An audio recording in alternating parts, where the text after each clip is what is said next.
What's up, everyone? We are diving back into the multiverse today for another epic. What if Naruto was banished and returned as the Uzumaki Emperor with a Jinchuriki queen?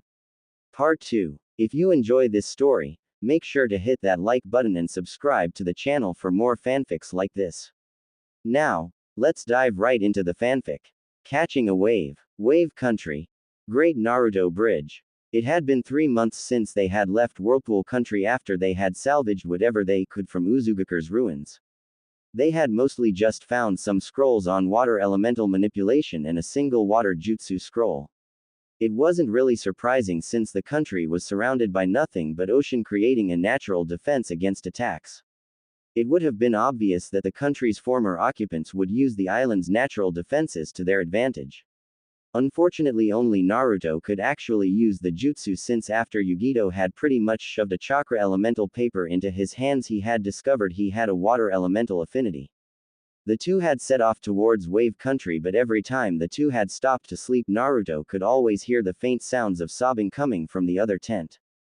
Though he wouldn't admit it, it had him worried every time. When he asked Yugito about it, she would always say it was nothing and had continued to give that answer since the two had started traveling together 4 months ago. It still had him worried though. Upon their arrival to Wave Country, however, they came across something they weren't expecting to see. What the heck is this? Yugito's voice could be heard for miles. In front of them was the large bridge connecting Wave Country to the mainland. There wasn't anything really wrong with it other than the fact it was extremely long, but its name is what caught the two travelers' attention. Its name, printed on the archway above their heads, stated quite clearly, Great Naruto Bridge.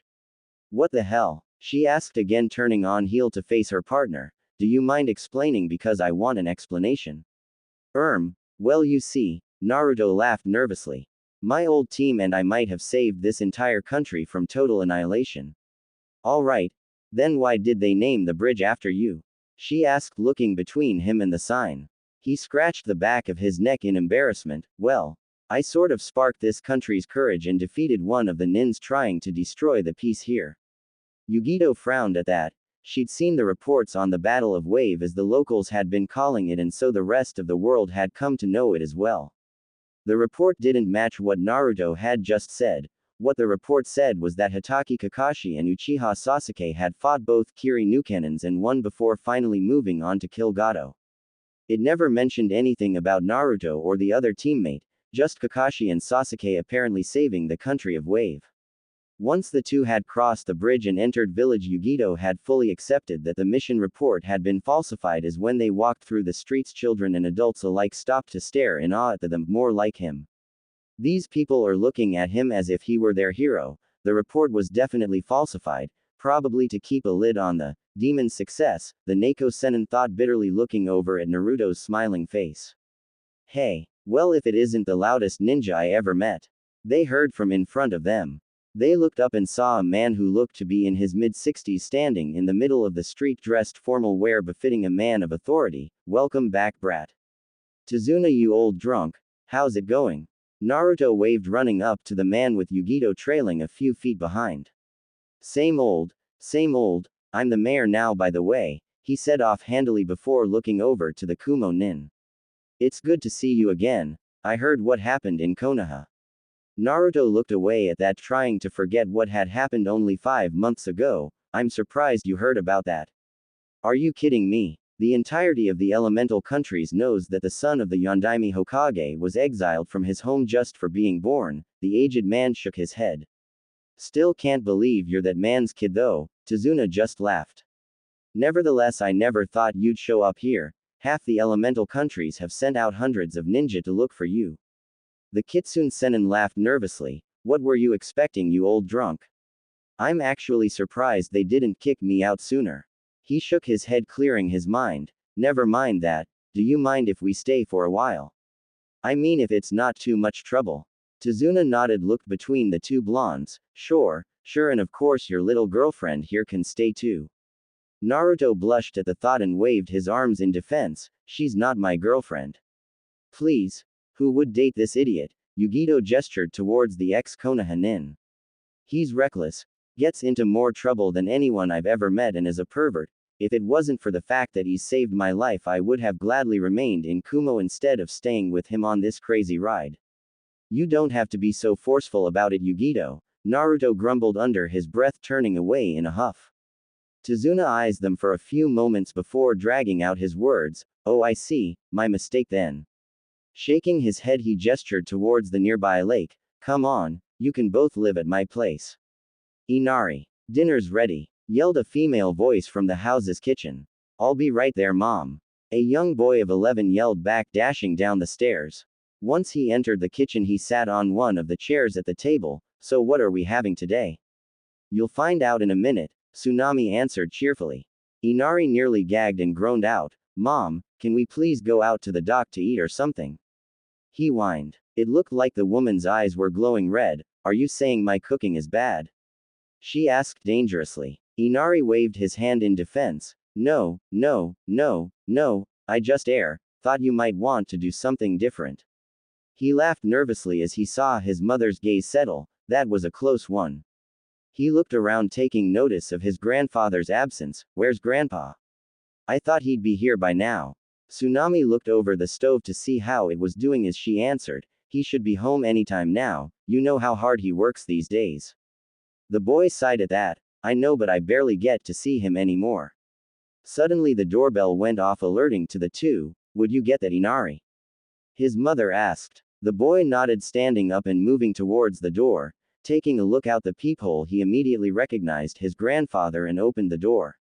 When he did, he took notice of the two blonde teenagers at the door with his grandfather. He looked between the two and Tazuna before his eyes widened as he recognized 6 scar-like birthmarks on the male teen's face, knowing that only one person had them. Naruto Nissan. Inari stuttered and heard a clatter of dishes from back in the kitchen. Suddenly his mother appeared at his side too. Why, you're really here? Hey Inari. Tsunami-san. Long time no see. The Kitsune Senin suddenly found himself tackled to the ground by the boy. Nissan. Inari shouted, trying to hold back a wave of tears. As if to answer Naruto's unasked question, Tazuna spoke up. Ever since we got word about your exile, Inari-kun has been worried sick about you. The male teenager nodded in understanding before pushing the kid off of him gently and crouching down onto one knee so that they were eye level. Come on now, I thought you weren't going to cry anymore. It's not very manly, you know. You do want to be manly, don't you? Sniffing slightly, Inari rubbed his eyes and nodded. Sorry about that, Nissan. Don't worry about it. Naruto smiled, patting him on the shoulders, getting the young boy to calm down. He's good with kids, Yugito mused before she shook her head. What am I thinking? Why do I care? It's not like I like that idiot, even though she thought that she couldn't escape the feeling of warmth in her chest when she looked at the scene. Is this your girlfriend, Naruto-kun? Tsunami asked with her attention on the Kumo nin. Yugito blushed at that and shook in frustration. I am not his girlfriend. She continued past them and entering the house angrily. Turning to her father, Tsunami asked as Naruto followed the blonde girl, what was that about? They have that sort of relationship, Tazuna replied knowingly and entered the house. Love, hate. My, this should be interesting, the woman giggled and headed back to the kitchen. Huh, was the only thing Inari could say as he didn't understand what they were talking about. After about 10 minutes, the group could be found sitting around the kitchen table eating the seafood Tsunami had cooked, much to Inari's dismay. So you two, what brings you here? Tazuna asked before taking another bite out of his meal. Naruto stopped for a moment to answer. We need a place to lie low for a bit to plan our next move. He waved his hands in defense. Don't worry, we won't be staying long, just a day or two before anyone decides to come knocking. The town mayor merely shook his head. I never said you couldn't stay, kid. To hell with any ninja that come by. This is a proud country and we have unbreakable will because of you. I'll be damned if it's going to fall just because some ninja want to kill you, so stay as long as you want. Naruto shook his head at that. Thanks, but it would be safer if we kept moving. Tazuna sighed as his daughter handed him some sauce. Well, I'm sure you'll be glad to know Konoha has been getting hammered for the last month or so.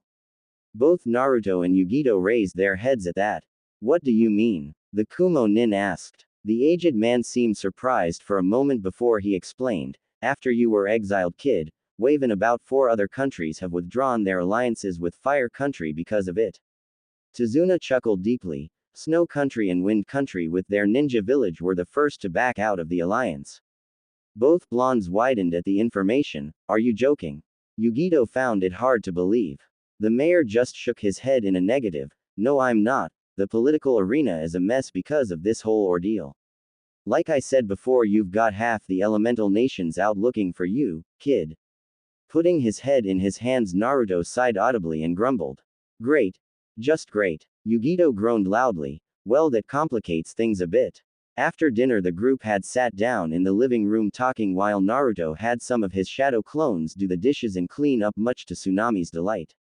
The conversations ranged from news about the other countries to the family's day-to-day lives.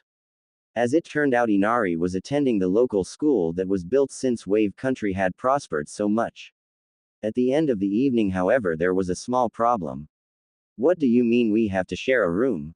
Yugito damn near shouted and pointed at her partner. Why do I have to share a room with this knucklehead? Naruto grumbled and Tazuna answered, gesturing to the other room. That is the only other room we have and it's used as a storage room, so unless you want to sleep on some crates, then you'll have to share the guest room.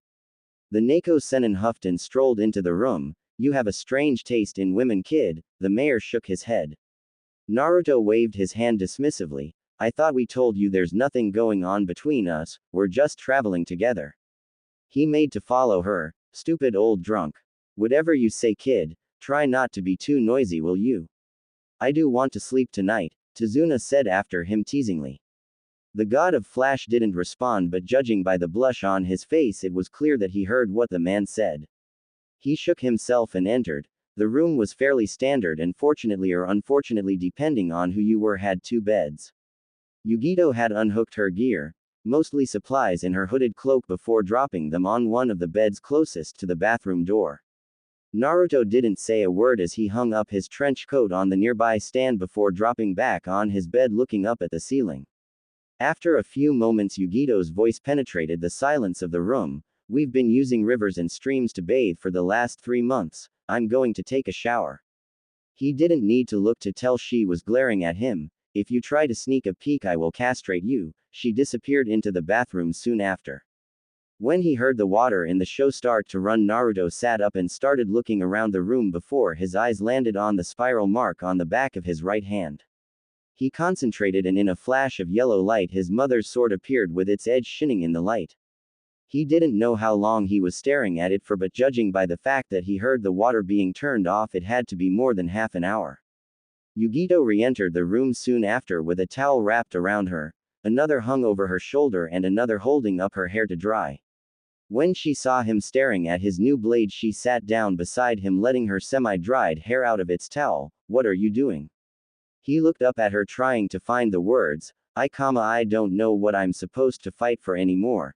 Back in Konoha I fought because I had people to protect, but now, he turned his gaze back to the sword he held. What good is a weapon if you have nothing to use it for? Yugito couldn't say anything to that, knowing that she hadn't really experienced complete loneliness her whole life and then discarded. She thought what it might have been like if she had led a life like he did and was saddened by the mere thought of it. She slipped away from him and unsealed her nightgown from a scroll. She put it on knowing he wasn't looking and discarded the towels in the nearby basket before sitting back down beside him. You'll have to find out the answer yourself. No one can do it for you, she gently whispers and nods towards the bathroom. Go take a shower or something. You can worry about this stuff later. Yeah, you're right. Naruto stood and proceeded towards the bathroom. He stopped at the door and looked over his shoulder at her. Hey Yugito. The Kumo nin looked up at him and asked, what is Naruto? Thanks for coming with me on this trip. I'd be dead right now without you, he told her. He shook his head. Thanks for everything. He entered the bathroom a moment later, and after a few moments the sound of running water filled the room. Yugito just stared at the place he stood, feeling her cheeks heat up and knowing it wasn't because of the warm climate. What is wrong with me? She shook herself and brought her hands up to her cheeks to cool them. I'm acting like a schoolgirl, damn it. I don't like him. But he just drives me insane. What's happening to me? Wave Country. Tazuna's house. Later that night, after everyone had fallen asleep, the sounds of a low sobbing could be heard. Hearing the same thing as he did during their travels, Naruto awoke to the sight of a dimly lit room with the only source of light being the moonlight shining through the gap in the window's curtains. Sitting up straight, Naruto turned to where the sound was coming from, the other bed. It took a few seconds for his eyes to adjust to the darkness before he could see clearly that his room was curled up in the bed sheet, sweating heavily, appeared to be crying in her sleep. Mother, she whispered between her sobs. Climbing out of bed, Naruto approached and shook her. Hey Yugito, wake up. She shook from the contact and her eyes snapped open. Are you alright? It looked like you were having a nightmare. She was breathing heavily but she nodded. I'm fine, thank you. Naruto looked skeptical as her breathing seemed to even out. Do you want to talk about it? Yugito wiped her eyes to get rid of the tears and nodded. I've had nightmares every night for as long as I can remember. I'm plagued by them. I usually just sleep in the same bed as Karabi-sensei to settle my subconscious mind, but he's not here right now. Why didn't you tell me this sooner? I could have woken you up if you were having trouble sleeping. Asked the ex-Konoha nin. Yugito shook her head and looked away. I didn't trust you back then. I've always had issues with trusting people. Does this have something to do with your mom? She stiffened at his question. I don't mean to pry, but you were muttering about her in your sleep, Naruto said hastily so as to appease any anger she might have accumulated at him. She sighed and explained, meeting his gaze with a sorrowful expression. My mother, she was killed by a secret group of Kumo Anbu that had gone rogue 10 years ago when I was 6, called the Blood Howlers. Naruto watched as her face contorted in rage, sadness and fright. They just came barging into our house and cut her in half right in front me. Naruto rushed over and grabbed her, holding her to him, allowing her to let her new wave of tears to fall onto his nightwear. She buried her face into his chest, crying throughout the night until she fell asleep. He didn't say a word as he tucked her back into bed and covered her up. He sighed and made his way back into his own bed, knowing that he'd need his sleep as well. He rolled over so he was facing away from his roommate and looking up at the curtains. After about 10 minutes, however, he felt a presence enter his bed and hug him from behind. Why, Yugito? He asked, looking over his shoulder as she buried her face into the crunch of his neck. Thanks for waking me, Naruto. She had fallen asleep. Naruto didn't know what to do but felt his own fatigue catching up with him and soon fell into unconsciousness also. Tazuna's house. The sun shone in through the window, illuminating the room, and Naruto groaned in, still feeling tired. The sound of a pair of chirping morning birds filled his ear, awakening him from his relaxing slumber. He groaned again, covering his still closed eyes, and buried his face back into the pillow, trying to go back to sleep. However, he quickly opened his eyes when he felt something or someone shift along his chest. He looked down, having gotten used to the light, and saw a still asleep Yugito with her head rest on his chest. He sighed and said softly, nudging her, Hey, wake up, come on now. Her eyes fluttered open and she groaned, trying to get used to the sunlight. She looked up and said, Good morning. Morning, he said back with a smile. She lowered her head. I'm sorry about last night, it's just remembering what happened to my. Don't worry about it, he told her with a smile. If it helps, I know how you feel. Just then she remembered he had met his mother, or at least her clone, only to lose her the same day. It's not fair, she whispered. Life isn't fair. I know that better than anyone, he told her. She looked up at him and said, Naruto. Sadly, she was interrupted by a knock at the door. Knock knock. Just then the door opened, allowing Tazuna to enter. Hey, you two, I need to talk to you both for a minute. The mayor stood there looking at them for a few moments before turning and saying quickly. Clearly I caught you at a bad time. Sorry for disturbing you. He closed the door on his way out. The two blondes looked at each other, then took notice that they were both still the same bed, dressed in their bed wear. You misunderstand, Naruto called after the man as Yugito said something along the lines of, pervert, while blushing madly. Kuchio's no jutsu. Naruto stood in a clearing away from prying eyes. There was a poof of smoke as Naruto completed his jutsu, signifying the appearance of a summoned creature. What appeared from the smoke was a medium-sized summoned toad sitting atop a large vertical scroll. Who summons me? The toad asked, looking around before he spotted Naruto standing before him. Namikaze Uzumaki Naruto, the blonde answered, stating his full name as he looked up at the toad atop the scroll. He stared up and continued, I was told you could help me, I'm trying to contact the key toad. Are you the key toad?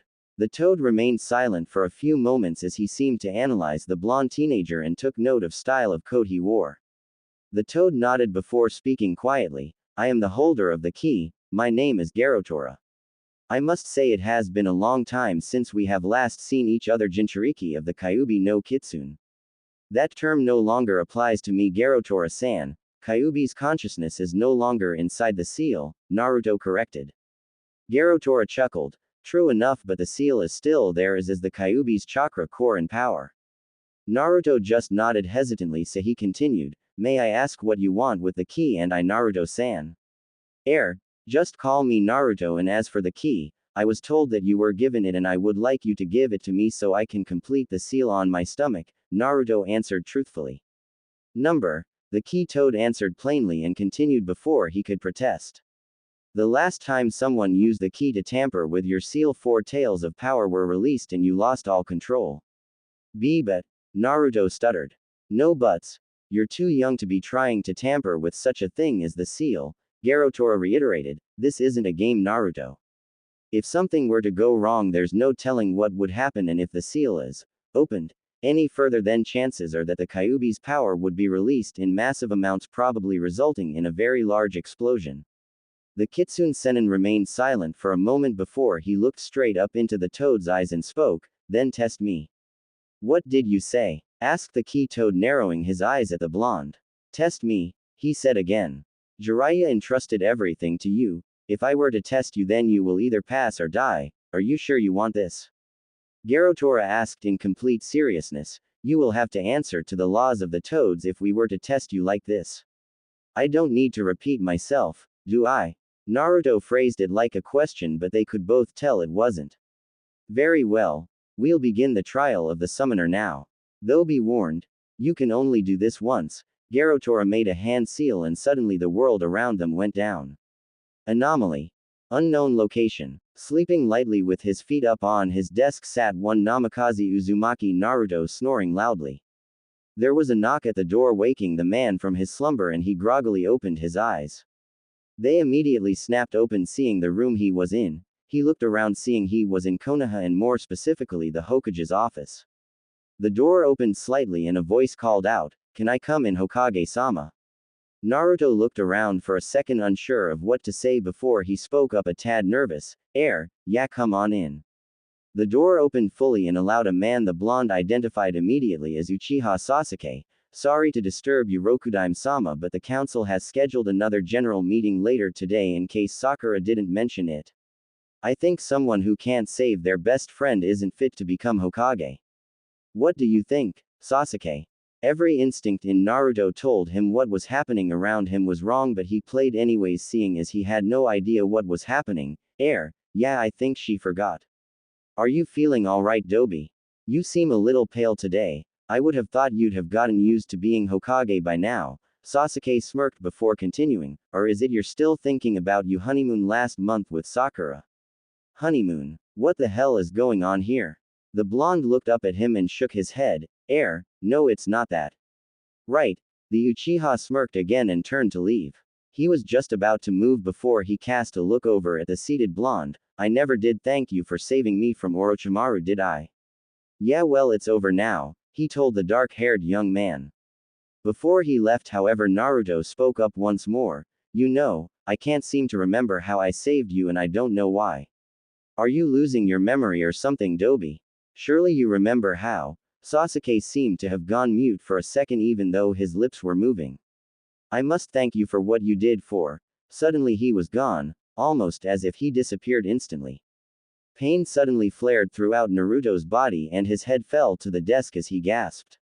The ground seemed to rumble and the desk suddenly disappeared, letting him fall forward onto the floor. He squeezed his eyes shut as the entire office seemed to collapse around him, and for some reason he could feel incredibly hot, like he was caught in a fire. Your eyes reek of a chakra far fouler than my own. It reminds me of Uchiha Madara. His eyes snapped open as the pain finally stopped. He got up off of the ground and saw that he was outside on what appeared to be a battlefield littered with dead bodies. He gave the bodies a quick look before nearly vomiting. they were all burnt beyond recognition while others looked like they had been ripped and cut apart. What the hell is going on around here? He asked, but no one was nearby. Just then he heard a monstrous roar and he looked towards its source on the horizon. His eyes widened as he saw what looked like the Kyuubi roar at a man dressed in samurai armor carrying a scroll standing atop a pillar of wood. Atop the fox's head stood another in samurai armor, but this one had red eyes that the blonde easily identified as the Sharingan. His face looked to be an older version of Sasuke with his hair much longer, and Naruto couldn't help but shiver at the look of pure insanity in his eyes. Hashirama. The Sharingan wielder screamed in rage as the fox roared again. Madara. The man on the pillar shouted back and made a hand seal, causing pillars of wood to rise from the ground around them. Kubiko. The giant fox started charging what appeared to be a mass of chakra at its mouth and condensing it into a solid sphere. Amari. The fox roared again, and suddenly in a blinding flash of light the ball exploded towards Hashirama. Promise of a lifetime. Naruto shielded his eyes from the light until it died down, but now instead of seeing the Kyuubi, Madara and Hashirama like he expected, he now saw a large valley with two statues standing at the waterfall upstream. Looking down he saw two figures standing at the statue's feet, and he knew exactly even at the range he was at.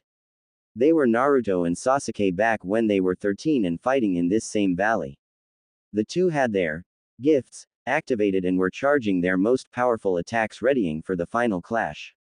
Then it came. They both jumped high and stretched their arms out in the hope of beating the other. Chidori. Rasengan. Those were the sounds he heard as he saw the two attacks connect with each other before expanding in a ball of darkness which then exploded in a shining white light. I don't want to see this, Naruto whispered with his fist shaking at the scene. He looked up and shouted out, "Stop this. Do you have someone precious to you?" Naruto whirled around at the voice but noticed that no one was there. He turned back and saw that the valley was gone, and now he was in a large black void with no life sight. What is it you believe in? Naruto snapped his head in the direction of the voice and again saw nothing. That voice. What is it you're fighting so desperately for? This time the voice came from behind him and he suddenly felt a hand on his shoulder. He turned his head to the right and looked over at the one with their hand on his shoulder. His eyes widened slightly as he recognized who it was and was unable to say anything to him. When a person has something important they want to protect, that's when they can become truly strong, Haku said with a smile. Haku, why are you? Naruto began. You should wake up. You'll catch a cold if you sleep on the ground, Haku said, still smiling. Before Naruto could speak, the entire world around him was encased in a blinding light. Wave Country. Training Field. Naruto let out a groan as groggily opened his eyes. Just then he remembered all of the stuff he had seen and immediately bolted up into a sitting position. The first thing he noticed was that night had already descended on the land and the moon was out in full. Oh good, you're awake. I thought you were going to die for a second there. He snapped his head to the left and saw Garotora sitting on top of his scroll a few feet away. You mean that was all a genjutsu? Naruto asked, shaking himself to clear the images from his mind. Not exactly. It's more of a form of soul searching. It basically portrayed all of the emotions you have ever felt directly into your consciousness, the key toad answered. What would have happened if I hadn't woken up? The blonde asked, shooting the toad a look. You'd be dead, kiddo, Garotora said simply. Naruto nodded and climbed to his feet. Right, so what now? The scroll suddenly flung open and wrapped around him. What the heck? He fell to the ground as Garotora jumped off. What is this? The key, was all the toad said as the kanji on the scroll merged with the seal on Naruto. There was a stream of light that appeared between the toad's abdomen and the scroll, but it died down quickly. It is done. There was a sudden rush of wind as massive amounts of red chakra erupted from Naruto's body. It soon engulfed him and he was only able to let out a small scream before the chakra took on the shape of a fox with 4 tails. His skin was ripped apart and blood mixed with the chakra, condensing it further. Once it was over, Garotora looked on worriedly. Naruto, are you alright? Never been better, came the answer from the 4-tailed fox as he flexed his hands. No claws. A moment later he let shut it down and returned to normal, breathing a sigh of relief. Well, that was interesting. Yeah, it also looks like your healing factor has been enhanced as well, the key toad commented, seeing that the blonde still had most of his skin and the rest was healing before his eyes. Thank you for everything. Naruto, for the first time in his life, bowed his head in respect. The toad just waved his hand dismissively. You don't need to thank me, kiddo. Jiraiya Dono would have wanted you to have the key. Naruto looked confused, catching the toad's choice of words, and asked, what are you talking about? What do you mean, would have wanted? Did something happen? Garotora looked at him sadly for a few moments before explaining, you haven't heard, have you? Jiraiya Dono fell in battle against the Akatsuki leader 2 days ago. At those words, for the first time in 5 months, Naruto had felt true pain once again. Rain Country. AIM Akatsuki Headquarters. I trust all of you are aware of the Gamma Sennin. Jiraiya recently infiltrating a Megakure. Pain, the leader of Akatsuki said, looking around the room at the numerous holograms of the other members. When they all nodded knowingly, Pain continued, both myself and Conan intercepted and defeated him, though the battle did last longer than I would have liked. Kisame let out a laugh he had been stifling for the last few minutes before finally speaking. That guy must have been something to hold off against 2 of Akatsuki's strongest alone. Pain remained silent before he spoke again. Jiraiya was once my sensei, and if he had prior knowledge of Conan and I, we would have surely lost. Itachi nodded at that, knowing the strength Pain wielded. Almost like a god. Moving on to more pressing issues, Itachi, Zetsu spoke up, getting the Sharingan wielder's attention. Your brother has killed Orochimaru and is hunting for you as we speak with his new team he's made. Itachi remained silent at the news, but Kisame just grinned and seemed to shoulder his sword. The shark man spoke in a challenging voice, let the brat come, I'll be sure to cut off one of his limbs. The Uchiha to his side, however, shook his head and stated, Sasuke is insignificant. I will deal with him personally. Deidara looked over at the Akatsuki leader and asked, with all due respect, Leader Sama. What do we do about the Kyuubi, Nibi and the Hachibi? Yeah, the Hachibi can wait, it has a village to defend it and will not be easy to capture. That leaves the Kyuubi and the Nibi. Pain narrowed his eyes with thought before looking up at them once again. Deidara, Hidan, Zetsu, Tobi. You are to hunt the Kyuubi and the Nibi together so they cannot get away this time. The group nodded, though in both Deidara and Hidan's cases reluctantly, with Tobi beaming brightly in the background and Zetsu looking bored off to the side. Yes, Leader Sama, the 3 spoke together, but in Toba's case. Tobi is a good boy. Despite the heartache and pain from losing the closest person she had ever had, Senju Tsunade sat at her desk constantly fighting down the large number of tears threatening to form in her eyes. To the side next to the window sat the Toad elders, Fukasaku and Shima, though Fukasaku appeared to have no readable emotion on his face.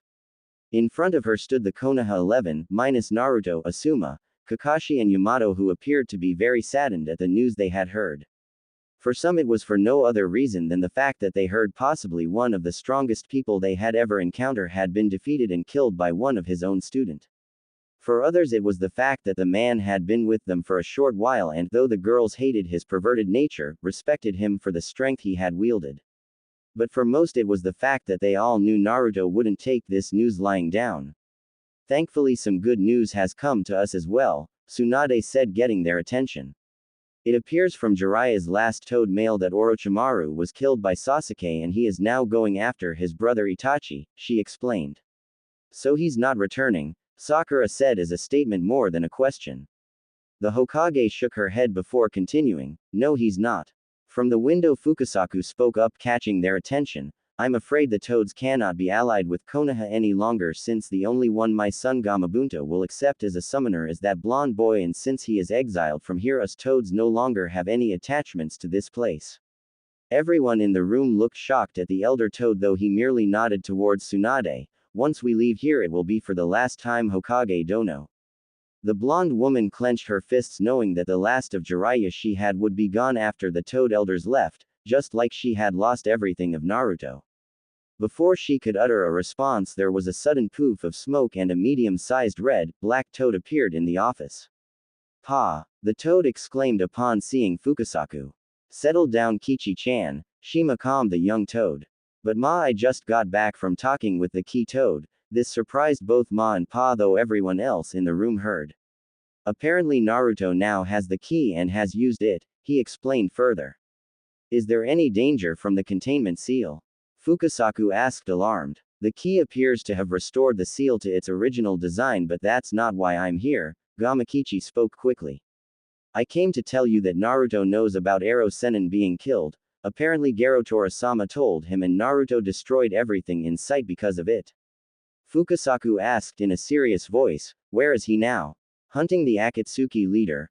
I think he's heading for Rain Country, though he should be passing the edge of Fire Country to get there, the Toad Prince answered truthfully. Sasuke will have to take that route too if he wants to locate his brother, Shino commented in monotone. Shisho? Sakura asked. Tsunade nodded. I know, all of you are to head out after Naruto and Sasuke. Though be careful if and when you confront them, I doubt they will come quietly. Understatement, Kakashi muttered, remembering his last skirmish with his former blonde student.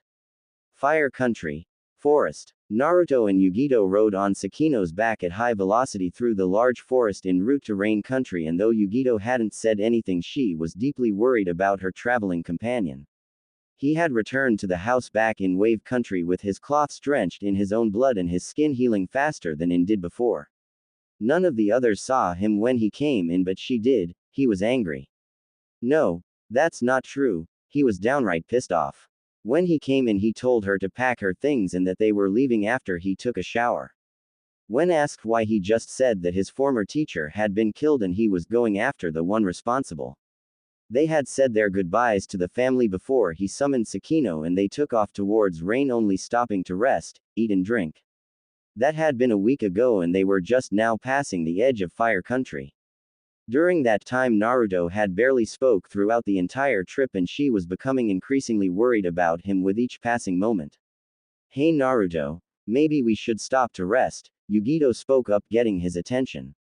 We won't be in any shape to fight if we keep moving like this. He looked at her over his shoulder and noticed that she looked fatigued from the continuous travel. He sighed before nodding in agreement. All right. Sakino, sniff out the nearest town and take us there. The fox nodded lightly and changed its course slightly. After another 10 minutes they emerged from the forest onto a small grass field with what appeared to be a town on the other side of it. Sakino dashed across the field before coming to a stop just outside town. The fox gave one look at the two as they dismounted. It's probably not a good idea to have you carry us into the village from here, Sakino-chan, so we'll head on foot the rest of the way, Naruto told her.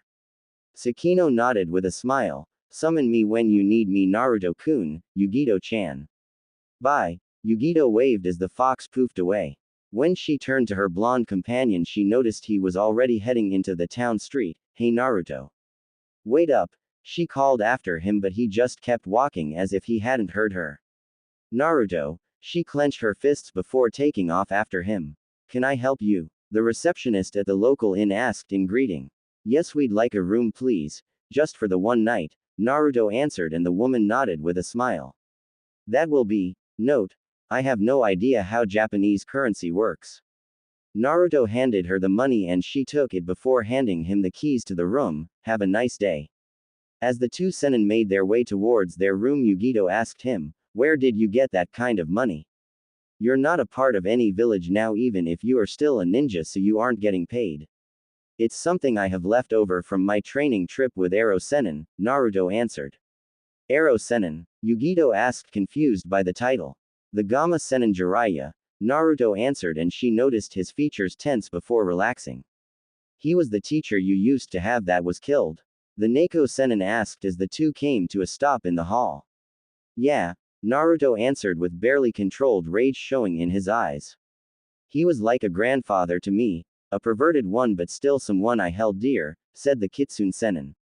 Yugito noticed this of course and said, Naruto, you shouldn't try to bottle up your emotions like this. I know that, but I can't just sit around and let that bastard from Akatsuki get away with this. Naruto tried not to yell, knowing they were in a hotel, but that didn't mean he didn't get his point across. I'll kill him and anyone else stupid enough to get in my way. He calmed himself and shook his head before turning to continue. Naruto, please don't let your anger counter. Yugito started only to stop when she was handed the keys. Go on ahead. I need to go blow off some steam. I'll be back later. The next moment Naruto was gone in several flashes of yellow light indicating the number of flash steps he used. The Kumo Nin looked down at the hallway towards where the last flash originated. Naruto. The god of flash walked through the crowded streets of the town trying to locate the source of his unease. Ever since he had left Wave Country he had been feeling a presence for lack of a better term. Like there was something following them or at least moving with them in the same direction and it was beginning to frustrate him. Suddenly he felt a spike of chakra from far away and almost instantly snapped his head in its direction. They must have been waiting for us, Naruto thought and set off walking towards the source of the chakra spike.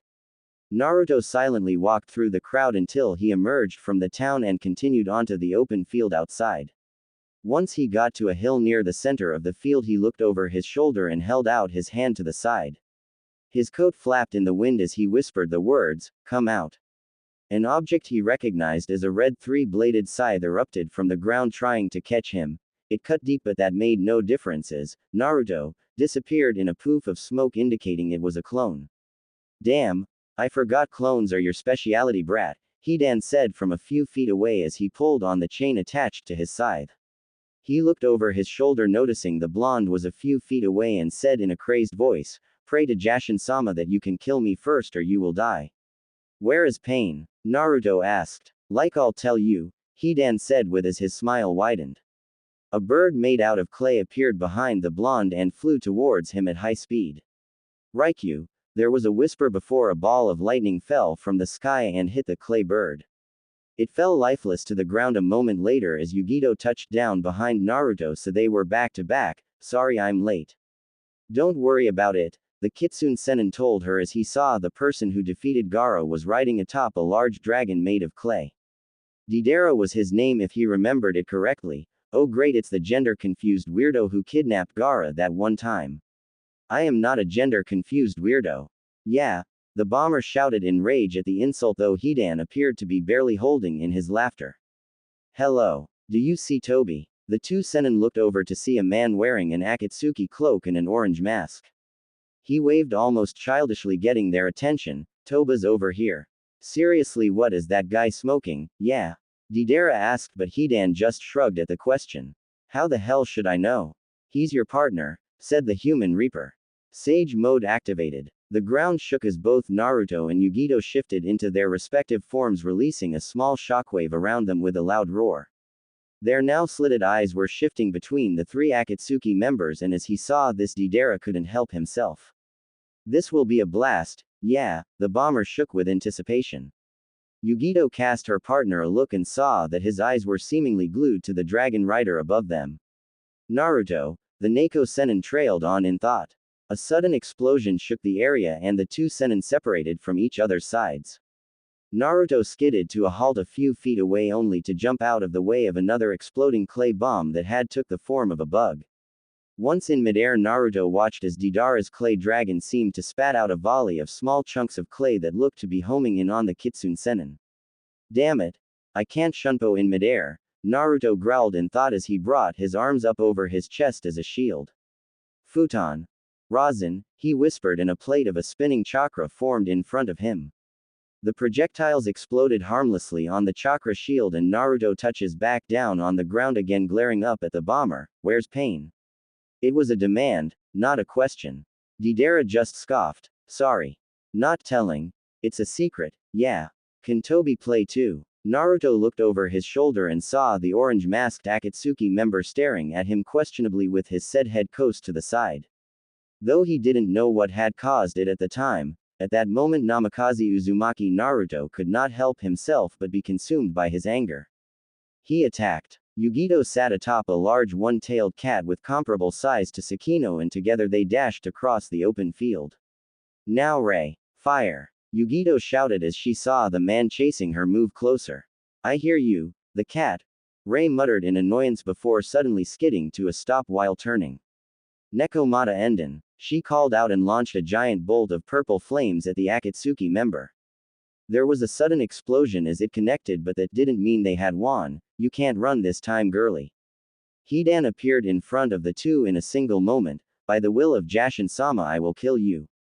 Before he could land, the hit ray used her tail to throw her passenger off before disappearing back to the summoned realm in a poof of smoke. Hidan growled and turned but was knocked off balance by an impact from the side. He looked down and instead of a kunai like he had expected, he saw an arrow. He looked up at the Neko Sennin and just saw her standing there with a bow in her hands aimed at him. She lowered her weapon and smirked. "Hi no ya," she said barely above a whisper, and the arrow suddenly exploded in his side.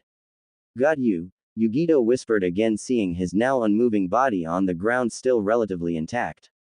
She thought she had finished him with that last hit and slowly took a step towards him. When she got close enough, however, she wasn't able to dodge the moving scythe coming at her from the side. It slashed her face from the side, and by the will of its attached chain the scythe returned to its wielder's hand. "Did you really think something like that would kill me?" Hidan asked, standing up, showing the large hole in his side. "I had hoped," she admitted. Hidan just grinned and began to create a symbol on the ground around him using his own blood. "I hope you enjoyed life because you are about to be judged by Jashin-sama." Just then the skin on his body changed color into something reminiscent of a Grim Reaper. "Rasengan," Naruto called out as he lunged at the masked Akatsuki member. "What the hell?" he asked, startled as he appeared to phase right through him. The blonde skidded to a stop a few feet away and looked at the man's orange mask. "What's going on here? I know I landed that hit, but it did no damage. Come play with Toby." The Akatsuki member gestured for the blonde to come at him. Naruto's eyes begun to shift in color from blue to red as he glared at Toby. He made a hand seal and muttered, "Kage Bunshin no Jutsu." 20 clones appeared at his side and charged towards the Akatsuki member at full speed. "I have to thank the Raikage for this jutsu next time I see him." "Yay, more friends," Toby waved. "Bunshin Debakua." The clones called out once in range and exploded with tremendous forces. Toby emerged from the smoke completely unharmed and looked around, unable to find the Kitsune Sennin. "Where'd you go, mister?" "Here," came a voice from behind him. He turned swiftly and was completely unprepared for the long double-edged sword that struck at his chest. "I'll ask again, where's Pain?" "This sword," Toby said, losing his childish demeanor. "As a transcended sword and so cannot be blocked by thing you're using to deflect my attacks," Naruto told him as he twisted the blade. "Now answer the question, or believe me you won't like what I'll do." Toby didn't reply as he suddenly started to shrink into his Akatsuki cloak until it disappeared too. "What the hell? Where did he go?" Naruto asked, looking around for the masked Akatsuki member. "You still have me to contend with, yeah?" Deidara shouted from his clay dragon as he launched another volley. "Would you stop dropping bombs on me already?" Naruto shouted in frustration and anger as he dodged the barrage. "Die, yeah," was Deidara said as he launched another salvo of clay bombs. "I've had enough of this. I think it's about time I tried out that new jutsu I salvaged from Whirlpool Country." Naruto muttered darkly with his eyes now fully red. He made a hand seal and 3 shadow clones appeared at his side. "Kage Bunshin no Jutsu." He held out both of his hands and 2 of the clones went to one of them while the last went to the other. The 2 clones standing at one side begun to insert chakra and wind manipulation into a contained sphere in the palm of his hand, while the last clone drew on the water in the neighboring earth to spin it in the palm of his other hand. "Futon. Rasengan, Sweden. Hahenryu, Gufu Suika no Jutsu." The original Naruto called out as he brought both of the jutsus together into a new one. A large spinning wall of water exploded from the contact, putting a swirling barrier of water and wind between the 2 fighters.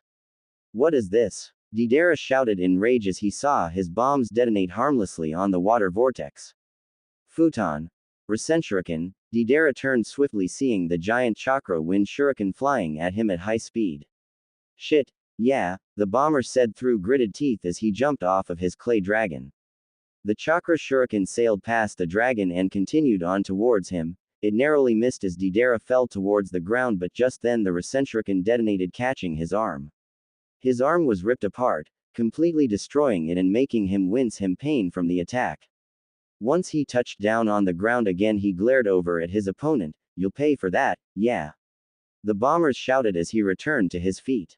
Despite his words, Deidara knew he couldn't win a prolonged fight against him and so decided to not hold back. "I was hoping to get the chance to use this against Itachi, but you'll do for a good test subject, yeah?" He pulled out a large mass of clay and ate it with his normal mouth. You had better pray, demon, because you die here and now, yeah. He vomited out a large mass of clay which expanded, and Naruto jumped away before taking a look up at the towering giant. Oh crap. It was a Nendo Bunshin, clay clone, of Deidara. Nothing really new about that since Naruto had seen him make them before, but now, this wasn't a regular clone. The thing was massive. Easily 50 feet tall if not taller, and if Naruto remember correctly, this particular type of clone had a tendency to explode. If that thing explodes right now, it might kill me. I'm not sure if the Rasengan can take that kind of a blast. Naruto's breathing suddenly seemed to become ragged. He turned sharply and stepped as far away as he could. I've got to get away, Shunpo no Jutsu. You can't escape my art, yeah. Deidara shouted from the air. Let me introduce you to C4 Karura. Ketsu. The large clone suddenly seemed to disintegrate until nothing was gone. Naruto stopped on a nearby tree and looked back. What the hell happened? I thought it was supposed to explode. He could suddenly feel a large amount of impacts against his barrier as the protective barrier began to flare into sight. What's hitting the Rasengan? Are those bombs? Die. Yeah, the bomber shouted, riding atop his clay dragon once again. Damn it, they must be some form of very small clay bombs. I can't stop them all from getting through the Rasengan though. The Rasengan seemed to become visible under the constant barrage. My healing factor is dealing with the bombs that get through the Rasengan, but it's not working fast enough. It was true. His skin was being blown apart as well as his internal organs, and because of his advanced healing he was able to keep going. Sadly, the damage was beginning to exceed the healing rate and his skin was being blown apart faster than it could heal. If the Rasengan fell, then he would be dead in moments, and he knew it. Come on, I need a way out of this. Think, damn it, think, the Kitsune Sennin yelled in thought, still feeling his defense being continuously hit. His eyes suddenly flashed in recognition. Of course, if I add the wind element, then the Rasengan will be able to shred the bombs at the cellular level just like the futon Rasenshuriken does. He concentrated, and suddenly there was a continuous low-pitched screech as he called out, Futon, Rasengan. From that moment on, none of the miniature bombs were able to get past his barrier. Deidara was getting frustrated when he saw that Naruto was no longer taking damage. However, Deidara noticed that the ex-Konoha nin was breathing harder than before while he tried to keep his barrier up as long as possible. Even going as far as to tap into his Sage Mode's chakra supply to maintain it at full power. After another minute and 23 agonizing seconds of this, the last of the bombs were destroyed and Naruto dropped to the ground, panting hard with sweat rolling down his face. Deidara saw that his eyes had returned to normal and knew that the Kitsune Sennin's Sage Mode was now out of power. I was expecting you to die, yeah, the bomber said, more as a statement than anything else. Sorry to disappoint you, Naruto shot back, still trying to catch his breath. Your barrier is down though, and it looks like that power of yours is out of juice as well, yeah, Deidara grinned, amused. He's right. Sage Mode has shut down and I don't know how to get it back right now. The futon Rasengan drained almost all of my chakra. How the hell do I win this? Naruto suddenly heard a shout and looked up, see a swarm of clay birds descending towards him. Oh crap. He quickly made some quick hand seals and inhaled a large breath of air. Futon Daitapa. He blew out the air in a blast of wind, using up all of his remaining chakra in the process, though it proved to be enough as it deflected or destroyed the oncoming swarm. That's it, I'm spent. You have to be running out of chakra by now, yeah. It was an innocent question, but the way the bomber said it was almost crazed. Naruto gulped and thought, what do I do now? Flashback no jutsu begin. The toad nodded before speaking quietly. I am the holder of the key, my name is Garotora. I must say it has been a long time since we have last seen each other. Jinchuriki of the Kyuubi no Kitsune. That term no longer applies to me, Garotora-san. Kyuubi's consciousness is no longer inside the seal, Naruto corrected. Garotora chuckled. True enough, but the seal is still there, as is the Kyuubi's chakra core and power. Flashback no jutsu end. Naruto's eyes flashed in remembrance. Oh yeah, I forgot, I still have the furball's chakra core stuffed in my gut. He grinned before he began to concentrate on accessing that particular energy source. I have to remain in control or this won't work. What are you smiling at? Yeah. Nothing you do will change the outcome of this fight. Yeah, Deidara eyes bore down on the ex-Konoha nin, but Naruto just glared back. For the record, I would have kicked yours the first time if Kakashi hadn't stopped me, Naruto finished, and suddenly red chakra exploded from his body. Note: I'm sure some of you know I got this line from Halo Wars. It soon wrapped around his body and Deidara was forced to guide his clay dragon further away the spiraling column of red light. The chakra encased Naruto in a barrier of red, taking the shape of a fox with one tail, and then a second tail formed. Then another and another until a total of 4 tails had formed. Naruto let out a silent scream as his skin was ripped apart from the intense power running through and across him. The blood mixed with the chakra and suddenly Naruto's body was no longer seen. A large shockwave erupted from his position and flattened everything within a 5-mile radius. In the center there was only a crimson chakra fox with his face covered in a black mask with pure white eye and a seemingly glowing mouth. Well, this just got a lot harder, yeah. The fox roared. Fire country. Forest. The Konoha retrieval team jumped from tree to tree in search of their missing comrades, with Hinata and Kiba leading them with their respective abilities. Suddenly Yamato stopped on one of the branches and snapped his head towards the distant tree to his left. He turned his gaze to his hand, feeling a small but noticeable sting, and saw that smoke drifted off of it. What's wrong? Kiba asked the Anbu captain. It's Naruto. He just released 4 tails of Kyuubi's chakra, Yamato informed them in a desperate voice. I thought you put another seal on him to stop that from happening, Kakashi stated. I did, but for some reason it's not working, Yamato answered hurriedly. Can you track him? The copy nin asked, and Yamato nodded in reply. All right then, let's move, he said as an order. Follow me, said Yamato as he took off in the direction he had been looking towards. Fire rain country. Border. Now I can finally savor the pain your death will cause, Hidan laughed as he drew his weapon back, readying to stab himself. Say hello to Jashin-sama for me, girly. He shouted before stabbing himself through the chest. Yugito's eyes widened as she remained standing motionless for a few seconds before dropping to her knees and then falling down until she lay on the cold ground. Hidan sighed in satisfaction as he pulled the scythe from his chest. Ah, now that hit the spot.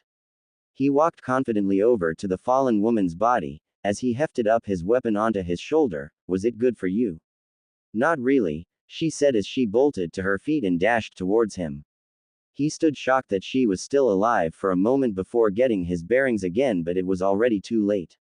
Keizuki. She knocked the Akatsuki member's chain-wielded weapon out of the way with one flame-covered arm and flung out her other arm towards the man's chest. Suin Keizuki. She called out as she pierced the man and cleaved off the arm that held onto the chain. She pulled away before he could counter-attack and kicked him in the chest, knocking him back. I got you. How are you still alive? I know I cut you. I had your blood, so how did you escape my curse? Hidan shouted his fury at her, clutching his missing arm. Yugito grinned and answered, I'm a girl of many talents. One of which is while in my cat sage mode I become the direct servant of Shinigami-sama, and as such he will not allow you to curse me while I'm in this form. Hidan let out a low growl of anger under his breath as he glared at her. You really think you've won? He suddenly started laughing madly, almost crazily at her. Fool. This is getting interesting. He rolled to the left and picked up the chain connected to his scythe. I'm going to kill you, girly. Ha ha ha ha. If Yugito were to be truly honest with herself, she would say that she was scared, no, terrified of the man she was facing. He had taken everything she had thrown at him and just kept going. Hell, the guy didn't even look bothered by the amount of damage she had inflicted on his body.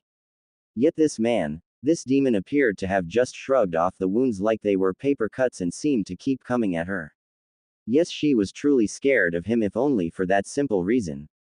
Stay away from me, she shouted as purple chakra erupted from her body and spiraled around her. Her body was ripped apart under the constant heat and the chakra became purple flames. The flames suddenly took the shape of a large cat made out of fire and with 2 swishing tails behind her. She let out a loud roar at the Akatsuki member, which was reminiscent of a tiger's. She flung her large fire claw at her and a wave of flames erupted from the tips. Hi Nami, the fire cat growled out as the flames became brighter. Now this is more like it. Hidan shouted as he dodged the large waves of fire coming at him. Hold still, The cat growled and began forming a ball of what appeared to be concentrated heat and flames at her open mouth. Nekomata Gukakyu. The ground shook as the fireball was shot towards Hidan and exploded in a glorious display of light. Once it died down, the landscape looked to have been leveled and there were a few patches of glass littering the smoking ground. Is that all you've got? I'm disappointed, came a voice from behind her, prompting the cat to turn swiftly. How did you survive that? Yugito growled at seeing the Akatsuki member standing at the edge of the nearby cliff leaning on his scythe. I told you I'm immortal, he shot back with an insane grin. You, the fire cat charged towards him, intent on eating him alive. Hey, Hidan chuckled before he jumped high into the air above Yugito. The cat skidded to a stop as she neared the edge. She cast a look down while keeping an eye on her opponent and noticed that down the cliff was a large ravine. Hidan touched down on the opposite side of her and swung his scythe down on the ground, causing it to crack. Sayonara, he said with a wave as the entire cliff edge collapsed and fell into the ravine with Yugito. She screamed as she touched to water as her flame body was instantly cooled and she emerged from the water in her humanoid form again. She glared up at the seemingly undying man even as he tells her, "Give up already, girlie, you can't win." She climbed out of the water so she stood on it and glared up at Hidan. Her cloak had been destroyed and her clothes were dripping wet from the dive. Yugito quickly went through her options and knew her clothes would weigh her down if she were to fight the Akatsuki Reaper in close combat again. Thankfully for her, she noticed something when she had climbed out of the water that would allow her to still fight. Her Sage mode had been recharged. Deciding to take this as a good omen, she held out her hand and ignited it in a burst of flames. Now what are you doing? Hidan asked, smirking down at her. I told you already that I'm immortal. You can't kill me with that petty old thing. Who says I'm aiming for you? The Neko Sennin asked as she unleashed the superheated stream of fire towards the already darkened sky. Kaden. Dai Keizuki. She called out as the beam seemed to dissipate in the sky. What was that meant to do? Give me a tan. Hidan mocked, but his grin quickly turned into a frown when the area became darker and he could hear the sound of lightning echoing from all directions. It's just meant to finish what the Nekomata Gukakyu was supposed to do before, Yugito answered with a smile. Your Jashin-sama won't save you here, Tem. Have a nice day in hell. Raiden. Kirin. She called out as the lightning in the area increased drastically. Suddenly a large dog-like monster made of lightning shot down from the sky and hit the cliff with a thunderous blast, sending massive amounts of heat and shockwaves for 100 feet. Hidan screamed as his body was melted beyond recognition until there was nothing left but a pile of dust smeared all over the now destroyed cliff edge. Yugito slumped to her knees as her eyes returned to normal, having running out of power in her Sage mode. Thank God. Oh, thank God, Yugito thought as she crawled across the water onto dry land. She fell onto her back and stared up at the sky, feeling completely exhausted. That's it, I'm done. I've got nothing left. Sage mode is deleted. I'm drenched, so demon mode is out of the question and my normal chakra reserve is running on empty. I need a vacation. Suddenly she felt a large chakra spike fill the air and turned her head to the left where she felt it originated from. That chakra, that's Kyuubi's power being released. She forced herself to her feet and started off towards where her partner was fight. If someone were to ask her why she was pushing herself like this, she would have just told them it was something she wanted to do. Naruto tried to dodge, but the Yuki that was constantly moving around him made it hard to move more than a few feet before the clay bomb detonated. The ground shook, causing those of the Konoha retrieval team to stop as they suddenly heard the grumbling sound of an explosion. Okay, what the hell was that? Kiba asked as the earth stopped shaking. It came from up ahead, Kakashi told them. We must hurry. Yamato shouted and they took off again. As the team continued, Sakura's mind focused on the one person she knew she had to meet again, Naruto. How do you like my C3? It's a blast, yeah. Deidara said as a statement more than a question. The dust cleared after a few moments and Naruto could be seen still in his four-tailed form. Where's Pain? The question was so simple and yet filled with so much anger that it was slightly disturbing to the Akatsuki bomber. I'm not telling. Yeah, Deidara said with a grin as he saw the fox level a glare at him. Then I'll make you talk, Naruto growled out. He suddenly let out a massive roar, sending shockwaves across the crater. His body shook for a moment as dozens of blue and red ball were released from his body. Now what are you doing? The bomber asked quickly, losing his grin. Naruto didn't answer as he brought his tails up in front of his mouth and the balls suddenly started to merge together between the tips. Well, that looks unhealthy, yeah. Deidara veered away, determined to put some distance between the two as now completely black ball in the hovering just above the fox's head imploded in on itself until it was the size of a pebble. That much condensed chakra can kill me if I'm not careful. Yonbaiko Amari. We're getting close, Yamato reported as they drew near. The group stopped suddenly as they felt a massive amount of chakra being released, followed by a blind light shining through the tree in front of them. Shockwaves rippled past them which would have blown them away had they not been using chakra to remain where they were. Okay, enough of this shit. What the hell was that just now? Kiba asked in a shout after the light dissipated and the noise settled down. I believe that was the Kyuubi's jutsu, Yamato informed them. I remember feeling something similar when Naruto fought Orochimaru, the Anbu captain added. That was an Oni jutsu. How far away are we from them? Kakashi asked, remembering when he saw Naruto use 2 tails worth of power. 32 kilometers, Yamato answered as looking at the direction of the blast. It will take us 30 minutes to get there even at ninja speed. Kakashi shook his head and took off. Let's move. The rest of the team followed right after. Dust clouded the area from view. The rumbling of rocks, trees and other things falling down filled the air with a sickening smell. A long line of shifted dirt led from the center of the crater to the wide canyon at its edge, which stretched for additional 20 miles outside of the crater. Naruto let a grin spread across his yuki-covered face as he saw Deidara standing on one knee breathing with difficulty. The Akatsuki bomber's cloak was in ruins and his body was littered with numerous scrapes and scratches. He had used almost all of his remaining clay to hold back the blast, and even though it wasn't a direct hit, it still dealt a lot of damage.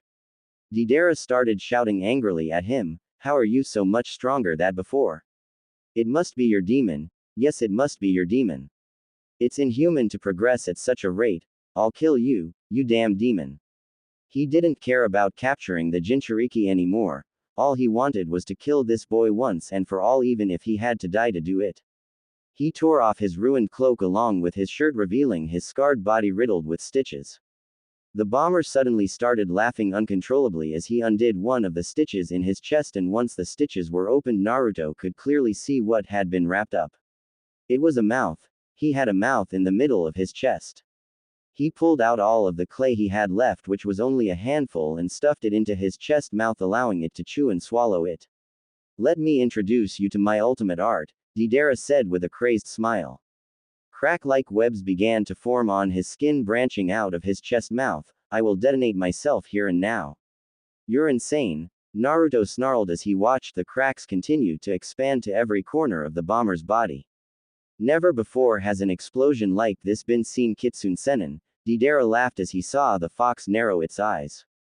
The art I will create will scar the earth and light the heavens. With this act one shall become art. The bomber's skin was beginning to dissolve now as the mouth in his chest seemed to condense into a ball of chakra resembling a face. When I become true art Kyuubi Jinchuriki, you will die. His legs were gone now with only wire-like chakra threads remaining. The blast will destroy everything within a 10-mile radius and not even you can possibly survive it, yeah. His arms were gone now and the cracks had reached his head. I have to get away. Naruto tried to move but felt the yuki still weighing him down. Are you afraid now? Deidara taunted, seeing the fox try to flee. You can't escape me now. Cower in awe. Recoil in despair. Cry your heart out. The last of his body had dissolved and wire chakra threads retracted back to the floating ball of chakra, which seemed to have a smiling face on it. There's not enough time. Naruto's pure white eyes widened in horror as the floating chakra head seemed to glow. Because my art is a blast. The retrieval team stopped again as a massive explosion sent rippling shockwaves across the land. Thankfully they were still quite a few miles off, so none of them were hurt, but the fact that they could see the explosion even this distance was very discomforting. Now what? Kiba growled. That chakra, it's the same as the Akatsuki member Naruto and I fought back when Kazekage-sama was kidnapped, Kakashi stated, remembering the blonde bomber who appeared to have committed suicide rather than surrender. Once the blast appeared to have died down, the team continued on. Everyone be careful. We don't know what we're walking into. They nodded as they closed in on one of their objectives. Yugito had experienced a lot of emotions during her 16 years of life, from angry to happy. One emotion, however, she hadn't felt since she was 6 years old, and that emotion was fear. Fear for someone close to her getting hurt. When she saw the massive explosion, she thought that the worst had happened, and quickly after arriving on the scene found the entire crater covered in smoke and dust. Naruto. She called out using her hands and chakra to amplify her voice, but received no answer. Naruto. She called again, but again got no reply. Her eyes catch a flicker of light from within the dust cloud. She immediately jumps down towards it. Once she was close enough, she was able to identify what it was. Namikaze Uzumaki. Naruto lay on his back unconscious. His trench coat wasn't anywhere to be seen, and his clothes were covered in blood, which she identified as his own. She kneeled beside his body and began to channel some chakra into her hands to heal the burnt skin covering his body. Once she was finished, she then bit her thumb and went through a few hand seals before slamming her hand down on the ground. Kuchio's no jutsu. The one-tailed cat she had ridden before poofed into existence. Hello, Ray-chan. I need your help with this if you don't mind. The cat princess looked at the two before nodding. Very well, Yugito Dono. There's a town not too far from here. Let's go. Yugito slung Naruto over her shoulder and climbed on the cat. Ray nodded at the directions and took off at high speed away from the still smoking crater. The retrieval team dropped down from the trees and landed near the crater. Kiba sniffed the air and shook his head. I can't smell anyone with the amount of smoke in the air. I cannot see anyone within range of the crater, Neji informed the team as he shut off his Byakugan. Me neither, Hinata added, saddened. What could have done this? Tenten asked as she looked over the wide crater with the canyon attached to it. Naruto, Yamato replied simply. Are we talking about the same happy-go-lucky blonde here? Last time I checked, Naruto never did like mindless destruction. Tenten sent him a glare. Yamato shook his head and pointed at the canyon attached to the crater. No, we're talking about the student of the late Jiraiya-sama who is hunting the man who killed his sensei. They only needed one glance at the canyon to know that Naruto hadn't held anything back. Despite knowing this, however, they couldn't help but fail to match the image they knew of Naruto with the mass destruction around them. There are also traces of chakra from the Akatsuki member we encountered on the Cage retrieval mission in the crater. The blast pattern matches with Iwa clay bombs, Neji informed them. Is he dead? Kakashi asked in a tone that made it know that he was completely serious. Neji nodded. According to the chakra residue, he was near or in the center of the blast when it occurred. Well, at least he went out with a bang, Tenten joked, lightening the mood. What about Naruto? Kakashi asked, casting a look towards Yamato. The Anbu captain shook his head. He's powered down. I can't track him now. Neji also shook his head. The large amount of chakra in the area is masking everyone's chakra signatures, so I am unable to ascertain his location. Kakashi sighed and nodded. All right then, everyone split up a search. I doubt they've gone far, so let's find them. Fire Country. Konoha Town. Pain lanced through his body, waking him up. Startled for a moment, he sat up groggily and looked around, trying to get his bearings. He was in a room with a single double bed and an open window. You're awake? That's a relief. A voice came from the side and he snapped his head in its direction. I thought you weren't going to wake up for a moment there, Yugito said from the door. Naruto rested his head back against the bed frame and asked, how long was I out? 32 hours and 53 minutes, Yugito answered with a sigh. A day and a half, Naruto rubbed his eyes in concentration. There's something else. Konoha ninja are here, the moment she said that she had his full attention. What? Why? Asked the Kitsune Sennin with narrowed eyes. They're after us. They've been asking around town for us for the last 2 days. Thankfully, however, they are unable to locate us because of the amount of raw chakra scattered everywhere thanks to our little skirmish with Akatsuki. Yugito told him. How long until the chakra stops masking our signatures? Naruto asked, climbing out of the bed. 6 hours at most, she answered truthfully. Then I think it's about time we left, huh? They both knew it wasn't a suggestion. After putting on his jumpsuit, he asked, Yugito, where's my coat? It was destroyed when you released Kyuubi's power. Mine did the same when I used Nibi's, she told him. Damn. This was going. No. We're just going to lay low for a while until Pain decides to pay us a visit, Naruto answered. What do you mean? Pay us a visit? You sound like you're waiting for him to come to you, she said, eyeing him. No. What I meant is when he decides to come out into the open, then we will fight him, Naruto replied as his eyes turned red and his pupils became slitted. Isn't that a bit risky? Asked the Neko Sennin. Maybe, but it's better than just attacking him in his home territory, Naruto said as he shifted his weight and proceeded towards the door with Yugito not far behind. As they closed the door behind them, the room fell deathly silent as the last Uchiha remained completely unconscious. Tazuna's house. It took a week to return to Wave Country, but they didn't mind. The ninja patrolling the area did cause a bit of a problem, but they couldn't match Sakino's and Rei's speed and stamina. On their way here, however, Naruto had sent Sakino to drop off Sasuke at Konoha's gates so as to fulfill a promise he had made long ago. The paws of the horse-sized cat and fox seemed to clatter down on the metal of the Great Naruto Bridge even as they reduced their speed. As they passed through the town, many of the folks saw them. They immediately recognized the two and began to cheer, seeing that they had returned. Naruto and Yugito forced smiles onto their faces and waved back as the two rode their respective summons through the town towards their destination. They both felt exhausted from on the move since their little skirmish with the Akatsuki. Thankfully no one had pursued them, so they didn't have to worry too much about that. Once they arrived at the lakeside house of the town mayor, they were greeted by Tsunami and brought inside. Tsunami left the two to wash up and allowed them to settle back in while she finished the dinner. Fortunately for Inari, they were having beef this time. At dinner, however, things got a little complicated. So you basically had your asses kicked? Tazuna asked bluntly. Father. Tsunami shouted at him indignantly. No, he's right. If we hadn't accessed the power of our respective demons, then we both would have died back there. Naruto shook his head truthfully. He leaned back in his chair and continued. They had us beat and they knew it. It can't be as bad as you're making it sound, Inari spoke up. I mean, you both won, right? Yugito nodded slightly. Yes, but we barely survived against them and the ones we fought were nothing but pawns. We need to get stronger. And faster, Naruto said as he clenched his fists. Actually, I've been thinking about that, Yugito said, catching his attention. My jutsu. Keizuki isn't finished. I still have some work to do on it. What about you? Naruto sat back trying to think of something. I might have something to work on, but I doubt I can finish it in time.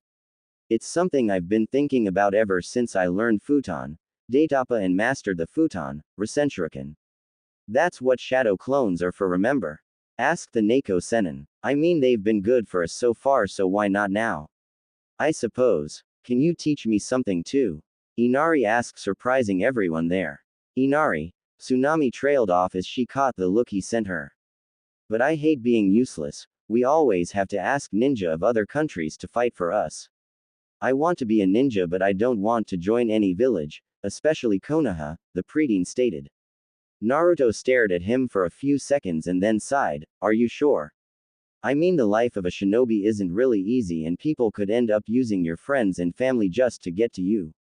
I know it's selfish, but I just want to protect everyone, Inari answered. All right. Come to the training field tomorrow morning, and don't be late, Naruto told him after a moment of thinking. I'll be there, Inari said with a smile.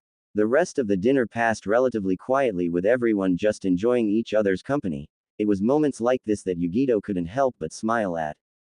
No matter how bad things got or how many problems life seemed to throw at them, it was moments like this that she was thankful for. A single moment of peace where there was no danger, no fear of attack, and no hatred in the world around them. After dinner, the two returned to their room and got changed for bed. They climbed into the same bed and faced away from each other. If you rewind to chapter 7, then you will realize that Yugito has nightmares because of what happened to her mother and needs to be woken up sometimes. Naruto. Yugito whispered. Yeah, he asked over his shoulder. Why did you agree to train Inari? I mean, I thought you wanted to go after Pain and Akatsuki, so why? She asked, turning to face him. The Kitsune Sennin turned as well and answered, because I was like him once. A long time ago I asked my sensei at the time, Kakashi for training and he refused, preferring to teach the Uchiha and handing me off to some other Jonin who did nothing but criticize my chakra control. Neither of them even realized that at the time the only reason my chakra control was beyond horrible was because Orochimaru had placed a suppression seal on the Kyuubi's seal to block out its power. I'm lucky I came across Ero Sennin, or Gaara would have killed me and done a lot more damage to Konoha if not outright destroy it. You're serious? She asked, having heard of nothing but great things about the copy nin of Konoha. Naruto nodded slightly. It wasn't until I failed to get Sasuke back the second time that he actually wanted to train me, and even that I suspect would have just been for the purpose of recovering the traitor. Silence descended upon the darkened room as Yugito suddenly pulled him into tight hug. You shouldn't keep your emotions bottled up like this, Naruto. It's not healthy, she whispered. Why does he never let anyone in? Is it to cope with the pain he feels? Naruto just closed his eyes and tried to block out the pain he felt. I know, but I can't help but wonder what would have happened back then if he actually paid attention to me like he did to Sasuke. Ero Sennin taught me more in the 1 month before the finals of the Chunin exam than Kakashi did in the entire time I was on Team 7. Yugito just held him tightly. I see. So that's why you agreed to train Inari. You don't want to make the same mistake he made with you. And you know I'll be there if you need me. She smiled slightly and pulled back slightly so she rested her head on the pillow. If that's the case, then why did you send the Uchiha back to Konoha knowing that they'd let him off scot-free? Because he can no longer have children, Naruto answered. This of course surprised Yugito. What did you do? I put a seal on him that Ero Sennin taught was created in order to control the population of bloodline clans. I just put one on Sasuke before Sakino-chan delivered him to Konoha, Naruto explained. He's only ever wanted 2 things in his life: to kill Itachi and restore his clan. The seal makes sure that he can't restore his clan, and you already know how he failed in killing Itachi. Aren't you worried that Konoha might retaliate or destroy the seal? She asked. Naruto just grinned at her and answered truthfully, Konoha can try and get to me all they want, but they won't. And as for Sasuke, to release a seal that advanced, you would need an incredible amount of chakra and knowledge of it to even have a chance of destroying it. How long do you think it will take them to realize what you've done? Yugito asked, imagining the looks on the council members' faces when they realize what had happened. You sneaky little fox, she added in thought with a slight chuckle. They probably already know, Naruto said with a grin. After a few moments of silence, Yugito said tiredly, we should get some sleep. We have a big day tomorrow. Yeah, you're right. He covered his mouth as he let out a yawn and nodded. Good night, Yugito. Good night, Naruto, she said back and smiled when she saw he was unconscious. Catching herself staring, she shook her head and widened her eyes slightly. What's wrong with me? She pulled back slightly, shook herself. Am I falling for him? She shook herself again, just let her mind wander, and before she knew it, she had fallen asleep as well. They both knew that the coming days would be stressful, but at that moment, while holding each other in their arms, they just didn't care. In the following days, Naruto had poured all of his effort into completing 2 of his jutsus using the Kage Bunshin no Jutsu to speed things along. One of which was a fully completed Stage 6 Rasengan infused with the wind element that would surpass the power of the Stage 5 Futon, Rasenshuriken. He had also begun working on a wind jutsu based on the Futon. Daitapa, though in comparison the new jutsu was a lot more powerful, which he had yet to find a name for. Yugito on the other hand had taken her jutsu, Keizuki, to its most extreme level and nearly melting her hand to the bone when she first tried to use it. Yugito had also tried to add her fire and lightning elements into her arrows, making them more powerful, but she knew just training in using them was useless unless she had a target. Fortunately for her, Naruto's shadow clones were available for her target practice, as she called it. The 2 Sennin had also started teaching Inari on the basics of being a shinobi, like how to channel chakra and how to throw shuriken and kunai. That surprisingly only took a few days, and because of that, Naruto, against Yugito's better judgment, decided to teach him Kage Bunshin no Jutsu and Hein, which Naruto learned how to do after channeling his wind chakra into his sword. During this time, however, all was not well, as Yugito grew more worried about Naruto when he seemed to throw himself into his training to forget the pain he felt, and she soon realized that he had done this before as a sort of coping mechanism. One day, however, an old talking toad had entered the town asking to speak to Naruto. Naturally, people were freaked at this, and after about 5 minutes, the two senin had shown up. After reassuring the townsfolk that everything was all right, which they took his word for, being the town hero had its perks after all, the old toad, whose name was Fukasaku, though he insisted on being called Pa, handed the Kitsune Senin a book. According to the toad, it was Jiraiya's first book, The Legend of the Gutsy Ninja, and when asked why it was being given to him, the toad just replied saying Jiraiya would have wanted him to have it. The toad elder had left soon after, but not before telling him that the toads will stand by his side as his son Gamabunta had decreed. Yugito decided not to get involved since they were Naruto's summons after all. She was, however, a bit surprised to find out that the main character in the book was teenager called Naruto. She caught him reading it late at night on more than one occasion after that. Rain Country. AIM Akatsuki headquarters. We've lost 3 more, Conan said, breaking the silence of the darkened cavern.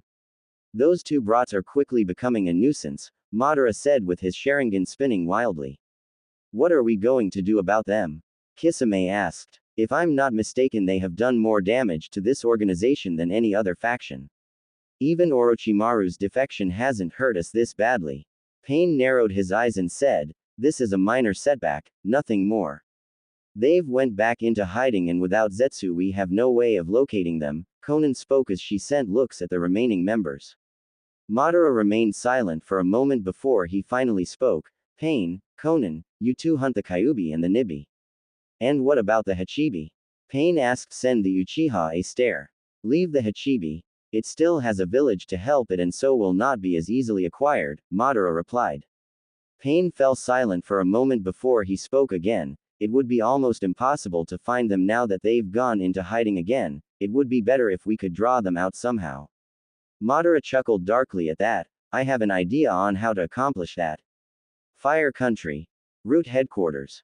Deep underground beneath Konoha, councilmember Danzo sat in his office, which he had inhabited for many years now. Many thoughts had plagued him for the past few days, mainly those about 2 certain individuals. The Kyuubi Jinchuriki and the last Uchiha. Those 2 children had been causing him some rather painful headaches over the last few months. Despite what many believed, Danzo had voted against having the young Namikaze exiled. He would have preferred that the boy be turned into a weapon which he could wield to destroy his enemies with more effectiveness than his root Anbu forces. Sadly, that didn't happen and the boy was exiled and marked as a Nukenin. Now, however, he had become an increasing threat to himself and the rest of Konoha, if not every shinobi village on the continent. That's what Danzo and the village council truly believed now anyways. Then there's the Uchiha. Sasuke had been another nuisance to him until recently. When he and the village elders had used young Itachi to infiltrate and ultimately massacre the Uchiha clan, he had originally left Sasuke alone because of Itachi.